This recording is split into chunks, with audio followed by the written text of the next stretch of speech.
Bismillahirrahmanirrahim. Assalamu alaikum wa rahmatullahi wa barakatuh. Dear students, hope you all are fine by the grace of Allah subhanahu wa ta'ala. Today, inshallah, we will discuss the basic key points of chapter number 2, and this is very basic.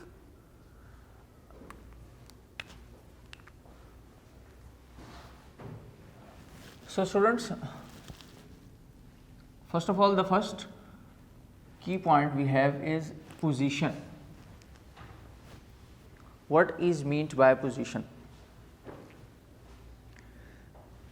ये जितने भी की point student हम यहाँ understand करेंगे chapter number 2 के अंदर, ये मोस्ट इम्पॉर्टेंट भी हैं और बेसिक भी हैं, क्योंकि इन्हीं के अकॉर्डिंग अब जो आज के लेसन में और इसी तरह कल के लेसन के अंदर जो चीज़ अंडरस्टैंड करेंगे, ये सारी की सारी आपकी बेसिक्स होंगी आपके फर्दर फिज़िक्स को अंडरस्टैंड करने के लिए, उनके फार्मूलाज़ को, उनके यूनिट्स को एक दूसरे में शिफ्ट करने के लिए, ट्रांसफॉर्म करने के लिए, तो हमें इनकी बहुत ज़्यादा ज़रूरत पड़ेगी। इसलिए इनको आपने बहुत ही अच्छे तरीके से याद रखना है। स्टूडेंट, पोजीशन का मतलब ये होता है हमारे पास किसी भी ऑब्जेक्ट की लोकेशन। फॉर एग्जांपल, अगर मेरे पास एक पॉइंट ए है और ये यहाँ पर है, अब अगर आपको खाली कह दिया जाए कि आप यहाँ पर आ जाएं, तो आपको लॉजिक अंडरस्टैंड नहीं होगी, कंसेप्ट क्लियर नहीं होगा, क्योंकि यहाँ पर आने के लिए आपके पास भी कोई ओरिजिन पॉइंट होना चाहिए, और जब कोई ये बताए कि मैं यहाँ पर हूँ, तो उसके लिए भी कोई ना कोई ओरिजिन पॉइंट होना चाहिए जिसके रिस्पेक्ट हम ये बता सकते हैं कि हमारी एग्जैक्ट लोकेशन कहाँ पर है। यानी हम किसी भी जगह पर हों, हम अपने आसपास की चीज़ों के बारे में कुछ ना कुछ जानते हैं और बताते हैं। हम कोई अपने बस स्टॉप का, हम अपने कोई टाउन का, कोई जो बहुत ही ज़्यादा मशहूर और पब्लिक प्लेस होती है, हम वहाँ पर जो है जाकर उसकी लोकेशन प्रॉपर बताते हैं, गाइड करते हैं कि हमारे यहाँ पर जो हमारा एनवायरनमेंट है वो इस तरह का है, ताकि किसी दूसरे पर्सन को या किसी ऑब्जेक्ट को वहाँ तक पहुँचने में आसानी रहे। तो सेम एज पोजीशन जो है स्टूडेंट आपके पास किसी भी ऑब्जेक्ट की हो, ये किसी ना किसी रेफरेंस पॉइंट के साथ होती है, किसी ना किसी रेफरेंस पॉइंट के साथ होती है, और आप विदाउट रेफरेंस इस चीज़ को अच्छी तरह से डिस्क्राइब नहीं कर सकते। तो इसका मतलब ये है कि आपने जब भी किसी जगह की, यानी कि प्लेस की लोकेशन को शेयर करना हो या इन्फॉर्म करना हो, उसके रिस्पेक्ट आप हमेशा कोई ना कोई ओरिजिन पॉइंट जो है वो ऐड करते हैं। बहुत ही कॉमन एग्जांपल्स में रिसेंट हम आजकल एंड्रॉयड सिस्टम्स यूज़ करते हैं, उसके अंदर हमारे पास डिफरेंट ऐप्स हैं जस्ट लाइक क्रीम और ऊबर। इसी तरह फॉर एग्ज़ाम्पल हम गूगल मैप यूज़ कर लें, तो हम जब इस तरह की ऐप्स को यूज़ कर रहे होते हैं तो हम अपनी करंट लोकेशन बताते हैं, और करंट लोकेशन से हम कोई ना कोई एक रेफरेंस पॉइंट रखते हुए अपनी अदर पोजीशन को भी डिस्क्राइब करते हैं, ताकि हमें पता हो कि हमने कहाँ से जो है वो पिकअप करना है और कहाँ पर ड्रॉप करना है। तो ये जो पिक एंड ड्रॉप का जो पॉइंट है ये बहुत ज़रूरी होता है, ठीक है। तो यहाँ पर स्टूडेंट अब हम पोजीशन से क्या कह सकते हैं कि this is a location of an object with respect to some origin point. यानी कि आप किसी भी चीज़ को डिफाइन करना चाहें, किसी भी चीज़ की पोजीशन को डिस्क्राइब करना चाहें, तो आप क्या करेंगे, हमेशा एक ओरिजिन पॉइंट रखेंगे और बताएंगे भाई कि यहाँ से यहाँ तक, for example this is a house and this is school. तो हम हाउस से स्कूल तक जा रहे हैं, यहाँ से यहाँ तक का फासला, यहाँ से यहाँ तक की लोकेशन। इसी तरह हमारे पास लोकेशन को डिस्क्राइब करने के लिए ओरिजिन का होना इस वजह से भी ज़रूरी है कि अगर हमारे पास खाली एक पॉइंट हो, तो पॉइंट से चारों डायरेक्शंस के अंदर हमारे पास मुख्तलिफ रास्ते जो हैं वो जा रहे होते हैं, नॉर्थ, साउथ, ईस्ट, वेस्ट। खाली एक पोजीशन से हमारे लिए ये चीज़ डिस्क्राइब करना मुश्किल हो जाता है कि यार हमने किस डायरेक्शन में मूव करना है, किस डायरेक्शन में ट्रैवल करना है। तो इसलिए आपका हमेशा कोई ना कोई एक ओरिजिन पॉइंट होना चाहिए। क्लियर? अच्छा, पोजीशन जब आपने बतानी है तो बेटे वो हमेशा आपके पास क्या होती है, एक रेफरेंस पॉइंट के साथ होती है। और रीजन से होती है, with respect to some origin होती है, और हम इसको पी से मेंशन करते हैं, और ये पी जो है हमारे पास बताता है कि ये पोजीशन वेक्टर है या पोजीशन है। ठीक है, हम अगर कोऑर्डिनेट सिस्टम पर जाएं तो हम अपनी पोजीशन को लोकेट करते हैं with respect to X axis and Y axis, और हम यहाँ पर एक्स एंड वाई कोऑर्डिनेट्स के साथ एक कंप्लीट पॉइंट बताते हैं। और आप देखें कि जब भी ये ग्राफिकल सिस्टम के अंदर हम एक्स वाई का पॉइंट बताते हैं तो ये एक्स वाई के पॉइंट्स और इनकी वैल्यूज़ हमेशा अपने ओरिजिन से स्टार्ट होती हैं। इसी तरह जब आपके मैप्स यूज़ किए जा रहे होते हैं तो बेटे उनके अंदर भी आपके पास नॉर्थ और साउथ के लिए लॉन्गिट्यूड और एटीट्यूड और इस तरह से लैटिट्यूड, ये जो हमारे पास टर्म्स हैं इनका यूज़ करते हुए नॉर्थ और साउथ की वैल्यूज़ हमें बताई जा रही होती हैं, डिग्रीज बताई जा रही होती है कि इस वक्त करंट लोकेशन हमारी इस पॉइंट पर आ रही है और यहाँ से नॉर्थ और साउथ की जो डिग्रीज़ हैं वो इन यहाँ तक हैं, उनकी ये रीडिंग्स हैं, ताकि हम एग्जैक्ट लोकेशन पर पहुँच सकें। तो सिंपली आपने पोजीशन को अंडरस्टैंड करना है इसकी डेफिनेशन से, कि किसी भी चीज़ की पोजीशन जब बतानी है तो हमें उसके लिए क्या चीज़ चाहिए, स्पेसिफिक और रीजन चाहिए। ठीक है, तो आप यूँ इस तरह से भी अपनी पोजीशन को डिफाइन कर सकते हैं जी कि position is a term, position is a term, क्या है टर्म ये, this term is described by या described the location, the position is the term that describes the location of any object with respect to some origin point. तो हम यहाँ पर बेटे इसकी डेफिनेशन भी लिख लेते हैं।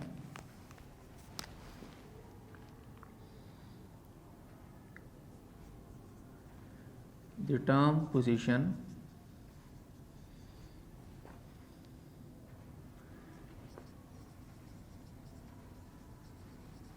is described by is described the location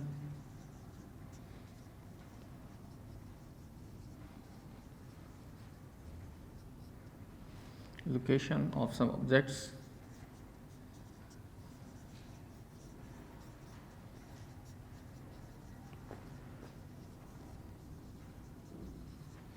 reference point. आप इस रेफरेंस पॉइंट को ओरिजिन का नाम भी दे सकते हैं। अच्छा स्टूडेंट, सेकंड टर्म है हमारे पास अब डिस्टेंस की। Now what is mean by the distance. Normally हमारे पास हमेशा जैसे कहा कि कोई भी पोजीशन को डिस्क्राइब करने के लिए दो पॉइंट होते हैं, एक ओरिजिन पॉइंट होता है, एक हमारी लोकेशन पॉइंट होती है, फर्स्ट एंड सेकंड। तो सेम एज आप जब भी कोई चीज़ फर्स्ट पॉइंट से सेकंड पॉइंट की तरफ शिफ्ट करते हैं या फर्स्ट पॉइंट से सेकंड पॉइंट तक की लेंथ मेजर करते हैं, तो लेंथ के लिए बेटे हमारे पास ये चीज़ होती है। अब आप किसी भी चीज़ की मेजरमेंट करना चाह रहे हो, लेंथ, हाइट, विड्थ, ब्रेड्थ और इसी तरह से distance in different units like kilometre, metre, miles वगैरह, तो हमेशा कोई ना कोई आपका ओरिजिन पॉइंट तो होता है ना। ऐसा तो नहीं हो सकता कि आप इसी पॉइंट पर रहें और इसी पॉइंट पर कह दें जी कि दिस इज़ 5 किलोमीटर। भाई 5 किलोमीटर डिस्टेंस तो है, ये लेंथ तो है, लेकिन कहाँ से कहाँ तक है, कितना डिस्टेंस बनता है, उसकी वेक्टर पोजीशन के लिहाज से हमें एक वेक्टर फॉर्म में बताई जाए। अच्छा तो स्टूडेंट देखें, डिस्टेंस के लिए अब ये लेंथ जो है हमारे पास ए पॉइंट से बी पॉइंट तक तो है, लेकिन नॉर्मली जो ए पॉइंट से बी पॉइंट तक की ये पोजीशन या हमारे पास लेंथ होती है, ये डिफरेंट रास्तों के ज़रिए होती है। बिल्कुल स्ट्रेट हमें हर दफ़ा हमारा रास्ता नहीं मिलता, कहीं ना कहीं पर टर्न्स वगैरह हमारे पास होते हैं अपनी लोकेशन के लिए। तो टोटल लेंथ या टोटली वो आप ये कह लें कि इसके अंदर वो फासला जो ए पॉइंट से बी पॉइंट तक है, total length between two points like A and B, this is called distance. A point से बी पॉइंट तक का जो मुकम्मल फासला होगा डेट इज कॉल्ड डिस्टेंस। तो इसकी डेफिनेशन भी बहुत ही सिंपल है और आप इसको ऐसे लिख सकते हैं, the length between two points is called distance। इसमें एक चीज़ याद रखिएगा क्योंकि यहाँ पर हमारे पास एक सिंगल डायरेक्ट नोटेशन या डायरेक्शन नहीं है। क्लियर? इसलिए हम इस डिस्टेंस की टर्म को कंसीडर करते हैं कि ये स्केलर क्वांटिटी है।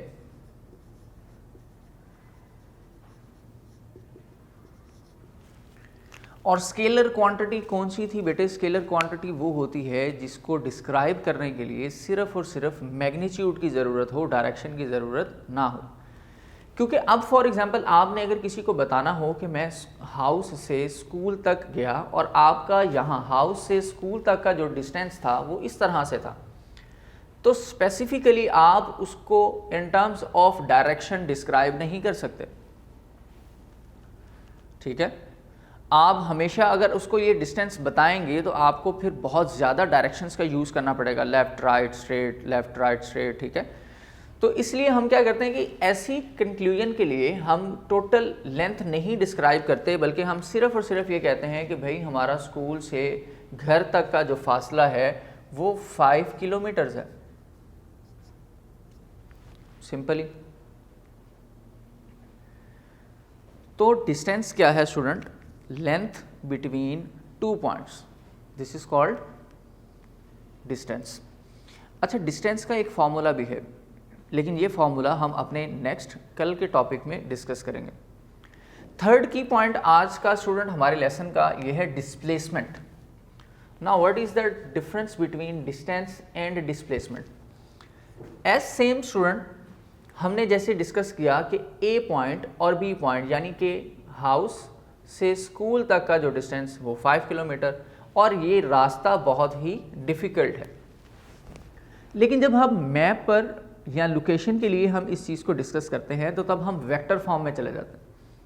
क्यों? क्योंकि डिस्प्लेसमेंट हमें ये डिस्क्राइब करती है the shortest distance. For example, अगर हमारे पास कार है, गाड़ी है, तो गाड़ी के ज़रिए बेटे हम लोग क्या करेंगे, ए पॉइंट से बी पॉइंट तक जाएंगे बाय रोड, और रोड डिफरेंट टर्न्स के साथ हमारी पोजीशन तक हमें पहुंचा सकती है, हमारी लोकेशन तक। अच्छा, लेकिन अगर हम देखें बाय एरोप्लेन, ठीक है, या बाय हेलीकॉप्टर, अगर हमने एक पॉइंट से सेकंड पॉइंट की तरफ, फर्स्ट पॉइंट से सेकंड की तरफ शिफ्ट करना हो, हाउस से स्कूल की तरफ शिफ्ट करना हो, तो बाय एयर जाने के लिए स्टूडेंट्स हम कभी भी ये नहीं देखते कि हमारे पास रास्ते के अंदर कहाँ कहाँ टर्न्स हैं, और हम हेलीकॉप्टर को या प्लेन को भी उसी तरह टर्न्स के मुताबिक जो है वो रोटेट करवा कर अपने हाउस से स्कूल तक पहुँचें। अब तो हमारे पास ऊपर हवा के अंदर कोई रुकावट ही नहीं है, तो इसका मतलब कि हम डायरेक्टली ए से बी तक शिफ्ट कर सकते हैं। तो इस तरह का जो फासला है, अब हम कभी भी जब हाउस से स्कूल जाने लगें तो हेलीकॉप्टर के ज़रिए कभी भी हम इस तरह से टर्न्स नहीं लेंगे, हम क्या करेंगे, डायरेक्टली स्ट्रेट शिफ्ट करेंगे।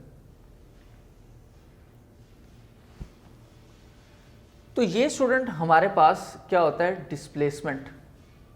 इसको एस से मेंशन कर लेते हैं और इसको डी से मेंशन कर लेते हैं। आप इनको शिफ्ट भी कर सकते हैं, ये आपकी अपनी मर्जी है, ठीक है, लेकिन टर्म पता होना चाहिए कि आप कहाँ पर किसको यूज़ कर रहे हैं। आप इसको एस भी कर सकते हैं और इसको डी भी कर सकते हैं, नो इशू।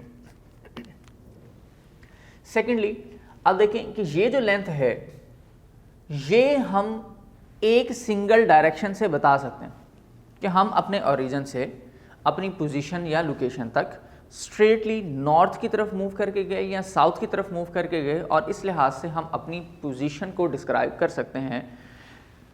और यहाँ पर जो हमारा डिस्टेंस या लेंथ बिटवीन 2 पॉइंट्स होगी स्टूडेंट, ये लेंथ बहुत ही शॉर्ट हो चुकी होगी, तो इसलिए हम ये कह सकते हैं यहाँ पर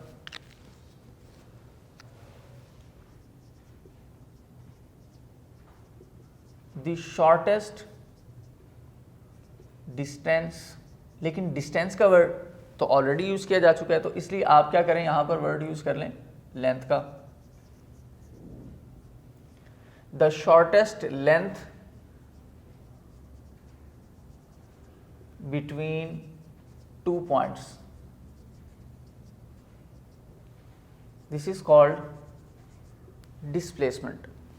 अब डिस्टेंस और डिस्प्लेसमेंट का बेसिक डिफरेंस क्या है, यानी अगर हम ए पॉइंट से बी पॉइंट तक सारा का सारा रास्ता तय करते हुए चले जाएं, तो ये हमारे पास होगा डिस्टेंस।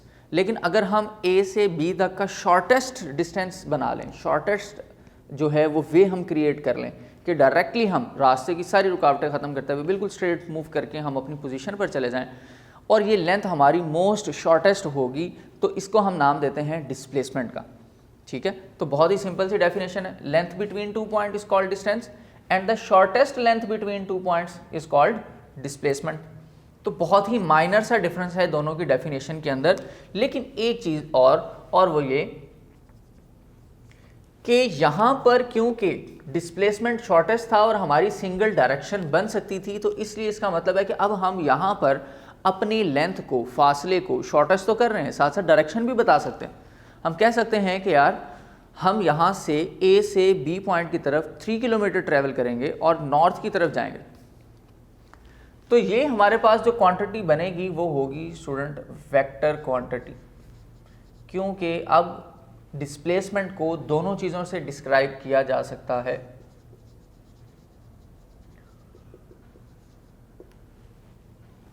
तो स्टूडेंट्स ये आपने 3 टर्म्स जो हैं इनकी डेफिनेशंस को सिर्फ और सिर्फ अच्छी तरह से याद रखना है, ताकि इन बेसिक टर्म्स की मदद से हम नेक्स्ट जो हमारे पास टर्म्स हैं उनको अच्छे अंदाज में अंडरस्टैंड कर सकें। तो नेक्स्ट लेक्चर में इंशाल्लाह हम स्टार्ट करेंगे अपनी वेलोसिटी को और स्पीड को और उनकी फर्दर डिटेल को डिस्कस करेंगे। नेक्स्ट लेक्चर तक के लिए बेटे अल्लाह हाफ़िज़।